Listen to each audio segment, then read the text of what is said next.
જય શ્રી કૃષ્ણ સીતારામ. કેમ છો બધા? મજામાં ને? અમે એ પ્રજાપતિ સમાજે કંચનબેનની દીકરીના લગ્ન હતા ને તો ત્યાં આવ્યા ને તો બેન મને ઓળખી ગયા. એ કે બેન તમે સત્સંગના વિડીયા મૂકો છો એ જ છે ને? તો એ બેન કે અમે તમારા રોજ વિડીયા જોઈએ છે. તો બેન કેવું લાગે? જય શ્રી કૃષ્ણ. જય શ્રી કૃષ્ણ. કેમ છો લીલુબેન? બસ મજામાં. અમે તમારા વિડીયા ખૂબ જોઈએ. અમને તમને જોઈને બહુ આનંદ આવે અને હું પણ સત્સંગ કરું, પણ મને તમારા બહુ જ સત્સંગના ગીત ગમ્યા. આજે અમે અમારા છોકરાની જાન લઈને અહીંયા રાણાવાવ આવ્યા તો આ બેન મળ્યા, એને જોઈને મને ખૂબ જ આનંદ થયો.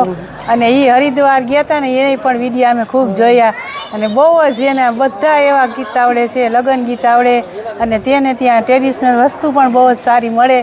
તો તમે લોકો ત્યાં એની મુલાકાત લેજો. તો બેન તમારો ખૂબ ખૂબ આભાર. આ વરરાજાની માસી ને આ વરરાજાના મમ્મી છે એ મને દેખીને તરત કીધું કે અમે પણ તમારા ખૂબ વિડીયા જોઈએ છે. તો કેવા લાગે છે બેન? બહુ ફાઇન લાગે છે. અમે કાયમ તમારું કીર્તન એક તો સાંભળીએ, લગ્ન ગીત સાંભળીએ. તમારા બધા સ્ટેન્ડિંગ પરવેશ પહેરો એ બહુ ગમે છે અમને. હરિદ્વારનો રાસ જોયો તમારો. હરિદ્વારના રાસને સરસ હતા, બહુ સરસ. ખૂબ ખૂબ આભાર બેન તમારો. અમારા જમાઈ દુકાને તમે ગયા હતા ને? હા, ત્યાંથી જ લીધો હતા આપણે કાનાજી. જય શ્રી કૃષ્ણ.